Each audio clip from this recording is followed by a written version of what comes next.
In today's class, you'll be learning about OSPF. Okay. In last classes, you learn about the routing. You learn about the static route. You learn about the default routing and the distance vector routing protocol such as RIP and AJRP. We learned. So in today's class, you'll be going for your OSPF. We'll try to make maybe one lab or two labs in OSPF. So when someone asks you OSPF actually stands for your open, short, or shortest path first. Open, short, path first. OSPF is a protocol is developed by John T. Moy. Okay, OSPF is it is a protocol developed by John T. Moy, and he has written a book called as a dynamic anatomy of a dynamic routing protocol, OSPF. So he written a book on OSPF, and completely it deals about the behavior of the OSPF, how exactly the OSPF is going to work completely. It is going to be dwelt. So we can say that is a documentation, and we use this book as a reference for CCIE and for CCNP guys. OSPF anatomy, and it's written by John T. Moy. Let's see, and I am sure that easily you will not get internet. So if you see OSPF, the anatomy of internet routing protocol, a book by John T. Moy. This is a book.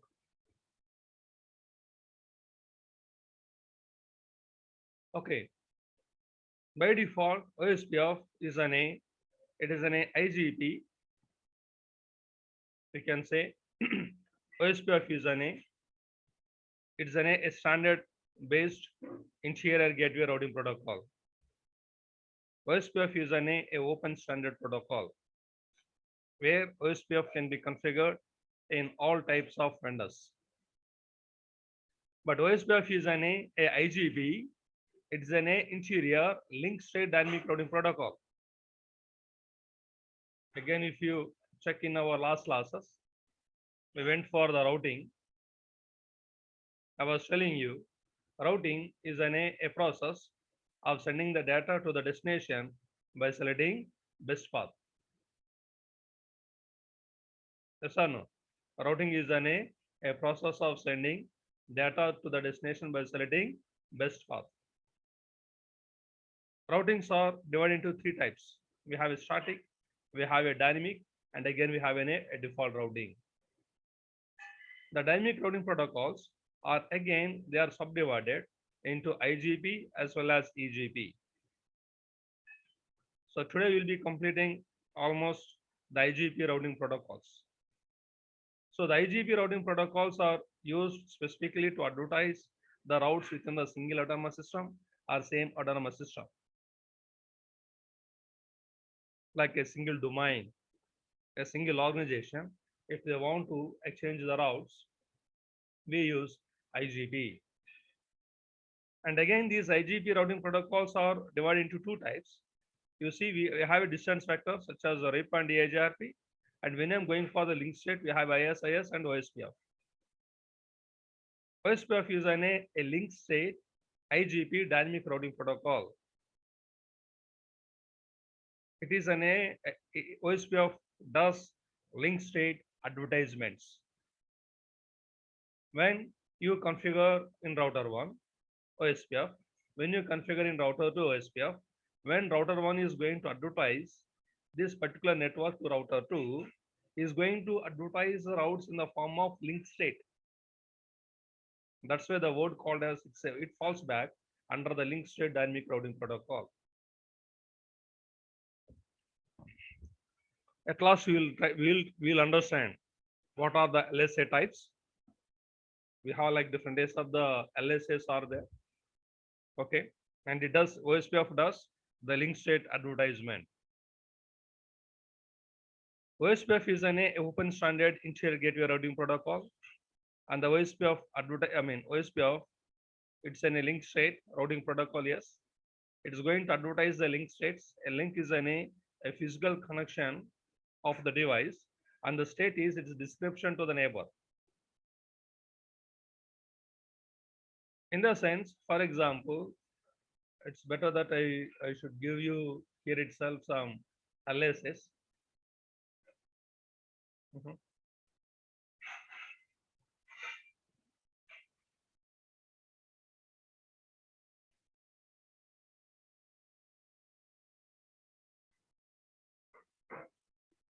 OSPF is going to advertise its routes.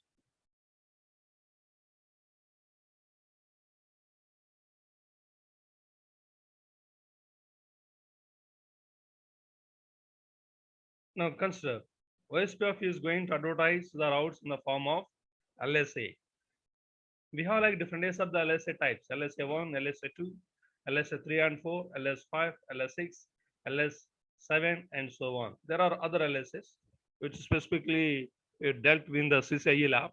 In the CCN and CCNP, you deal about the 7 LSAs only.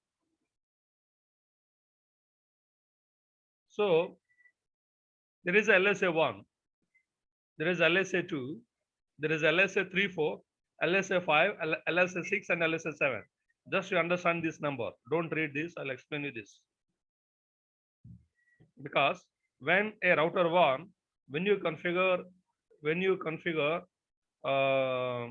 with OSPF, when router 1 is going to advertise a route for router 2 and router 4, it is going to advertise the routes in the form of LSA.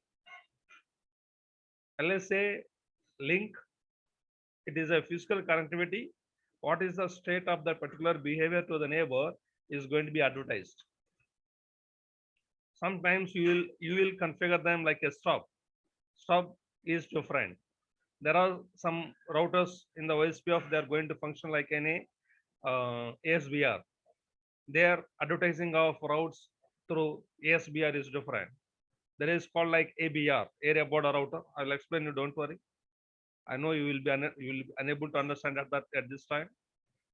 But ABR, so all these are there are some routers are going to function in the OSPF differently. We call like OSPF router types. One is ABR, ASBR, DR, BDR, internal router.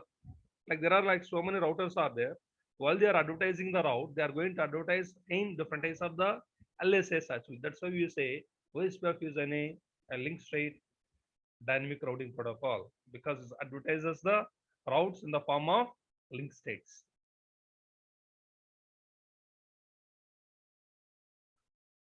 OSPF is going to use the discussed algorithm, or it uses the shortest path first to reach the destination.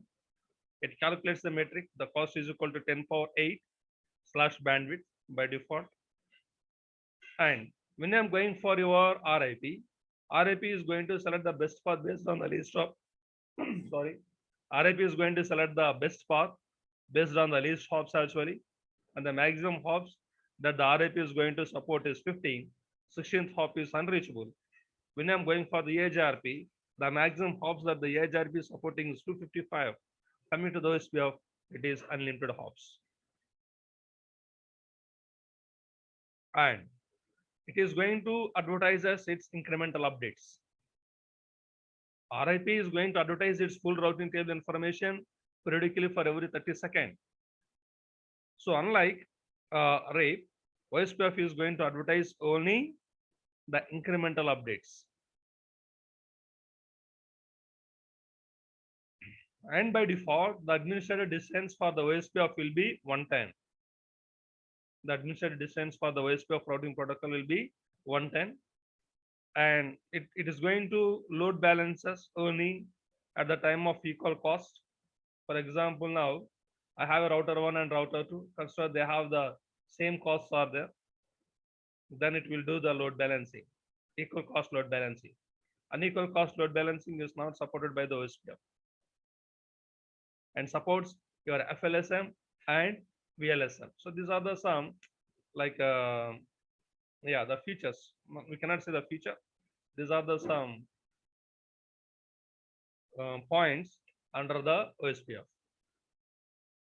OSPF requires more planning because of its hierarchical designing of areas. You don't have the area concepts in distance vector dynamic routing protocol, and you don't have the concepts in EGP routing protocol. You have the concepts completely in only in OSPF only. So I am saying when you before configuring OSPF, you required some planning. You required some planning. You need to design because OSPF requires more planning because of its hierarchical designing of area. You must create a area called area 0 through which all the data is transferred. Remember this point. Consider this is I have like so many branches are there. Consider maybe it's been connected in such a way. This is your WAN connection connecting to your router. So OSPF requires more planning because of its areas. And you must create an area 0. So what I am saying, I am going to create one area called as area 0. Means this particular router, this two serial, and the serial which is connected with this one, that serial network, and this particular serial network, you must configure, you must advertise them in area 0. AREA, area 0. Area 0 is a central area, or it is a main area, or it is a core area, and will be having redundancy in the area 0. And where all the other areas should be connected with area 0, and all the data will be transferred through area 0. That is what you mean by a backbone area, or it is in a central area. So this particular router, which you are connected, you are going to make them in different area. For example, not only two, consider maybe you have some 20 routes are there, 20 routers are there. So to make easy, you are going to configure them in areas. So you make them in area 1. Then other branch, from this, you are going to make the other area as your area 2, for example. Now, a user who is connected in area 1 wants to communicate with the area 2. All his data should be transferred via area 0 only. Maybe a user who is connected in the area 2 wants to communicate with area 1. His data is also going to be communicated with area 0. Consider this is your service provider network. In the service provider network, of course, in the backbone, they will configure OSPF and they use some other advanced type of network known as MPLS. In the backbone, you will be having a routing. They will need to configure any routing of 5GP. You use the OSPF actually, and we are going to configure them as an MPLS, multi-protocol label switching. Means this is this is completely our service provider network. This router is service provider network. I have one customer, another customer, another customer, and another customer.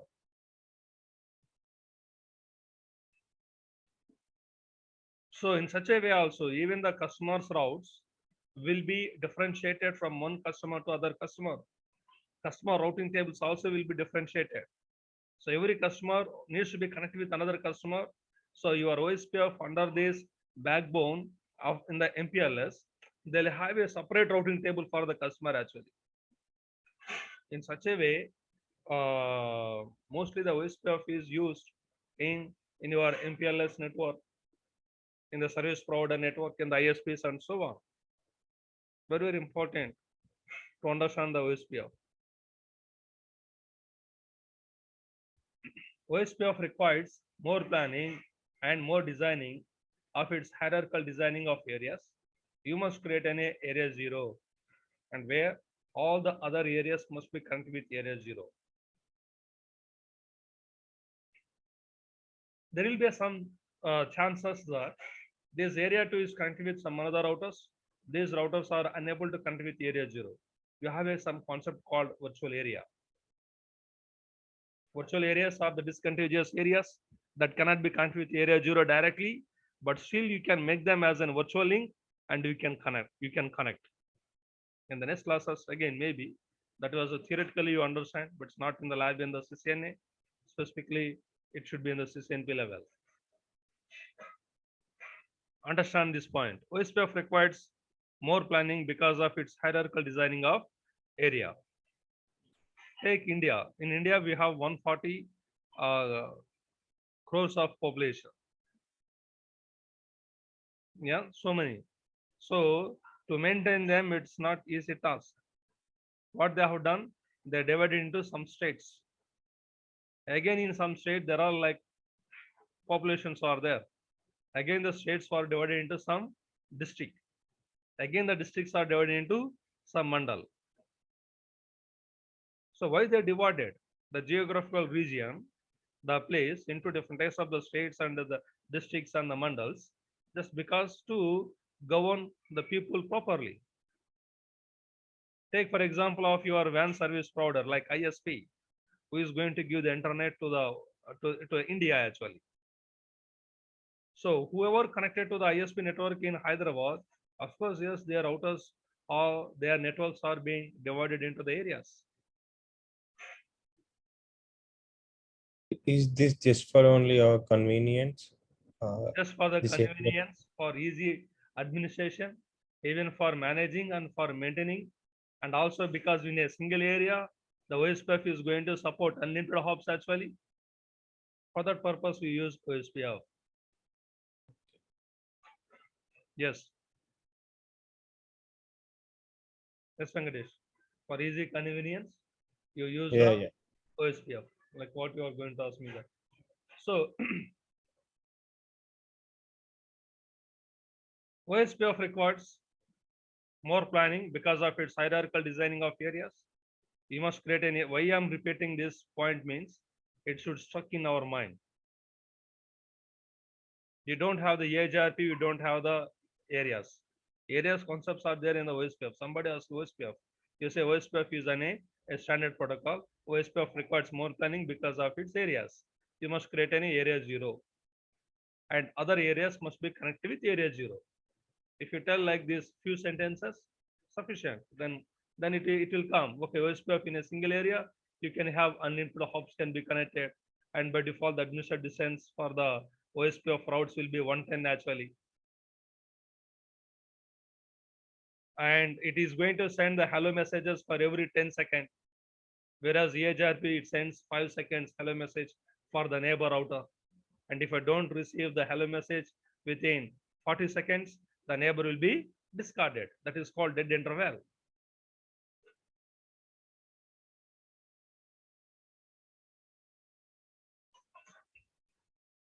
So we have like different types of the OSPF router types we have. One is called as backbone router. A router which is completely configured in area 0. A router which is advertised in area 0. The particular router is called as backbone router. For example, if you see, this router is known as a backbone router. But whereas this particular router is not called as backbone. Why? Only one serial is advertised in the area 0. Other serials which is connected to their branches needs to be advertised in the area 1. Now a router who is advertising the other area routes into the area 0, the particular router is called as ABR, area border router.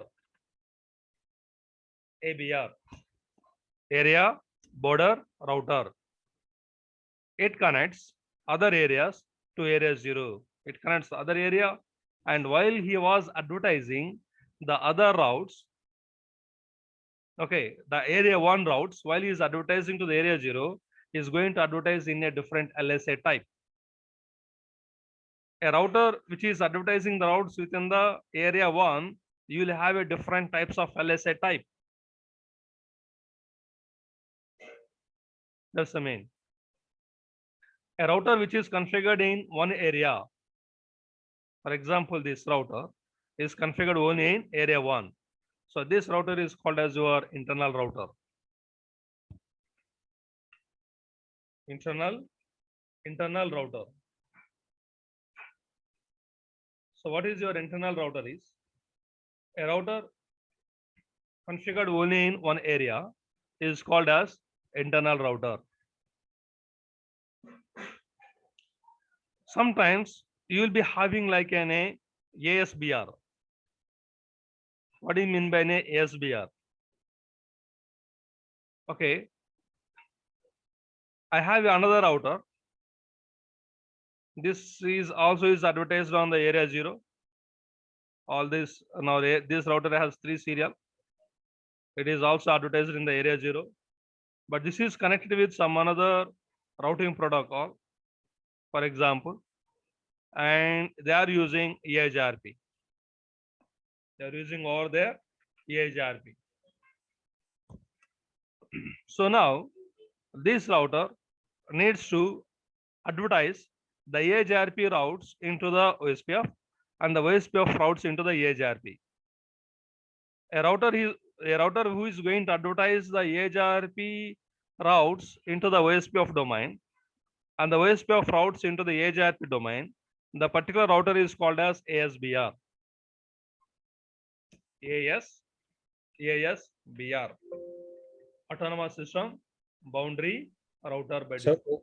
only EIGRP or if it has some RIP? Even RIP, even for the static route, any other dynamic routing protocol or any other types of routes, no problem. Either it can be an RIP or it can be a static or a default routing also. You are required to redistribute them into the OSPF domain. That type of router is called as ASBR. There is a router called as backbone router. A router configured in area 0. There is ABR, area border router, is responsible for connecting other areas into the area 0. And there is an internal router configured in one area only. And also there is ASBR, a router he is responsible for redistributing the other dynamic routing protocols routes or other dynamic routes into the OSPF domain. They are called as external routes. So it is going to advertise the external routes by default. When you are going for like a DR and BDR, OSPF functions differently based on its network type. OSPF functions differently based on its network type. What are the network type? For example, sometimes your WAN network, it can be connected by using, it can be like a point to point. Sometimes it can be connected by using some multi Ethernet switches. Say for example, if you are going for like MPLS, or maybe if you are going for like the frame relay and so on, you may be connected by using different types of the switches.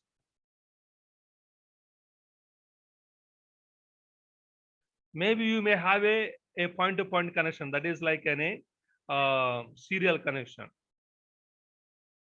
So in such type of serial connection, no DR and BDR is selected.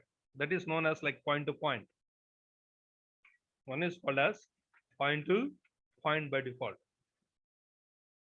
And another network type can be like a broadcast. BROAD. CSC, broadcast network actually. Let me give this router name. Your WAN networks are being connected by using your multi-Ethernet switches. So consider router 3 wants to advertise his network of 10.0.0.0/24, for example. This particular router 3 makes a neighbor relationship with router 1, router 2, router 4, and router 5. When you are configuring OSPF in the broadcast network, every router makes a neighbor relationship with other. For everybody, it will make a neighbor relationship. Now, when this router 3 is going to advertise his network of 10.0.0.0/24, it has to advertise to router 1, it will advertise to router 4, it will advertise to router 2, it will advertise to router 5 by default. What about the router 1? A route that is advertised by router 3, it has to advertise his neighbor to router 2, again router 4 and router 5.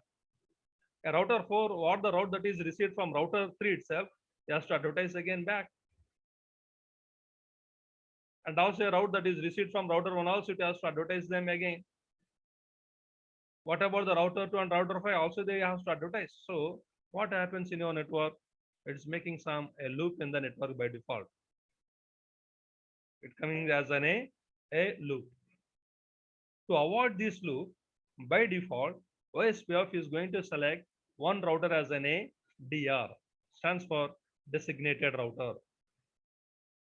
So when you configure the OSPF in the broadcast network only, the DR and BDR is going to be selected. If you are going for like primarily, there is an older type of service provider network, you have to set up manually the DR and BDR.